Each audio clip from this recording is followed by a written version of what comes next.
आज मंत्रिमंडळाने काही महत्त्वाचे निर्णय घेतले आहेत।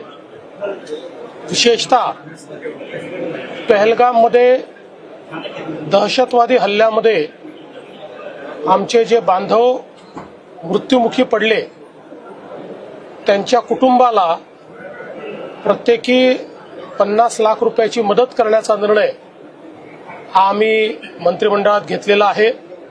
याच सोबत ज्यांच्या घरी शिक्षणाचा प्रश्न आहे तो शिक्षणाचा प्रश्न सोडवणे, ज्यांच्याकडे रोजगाराचा प्रश्न असेल तर त्यांच्या पाल्यांना शासकीय नोकरीमध्ये त्या ठिकाणी नोकरी देणे, अशा प्रकारचा निर्णय देखील राज्याच्या मंत्रिमंडळाने आज घेतलेला आहे।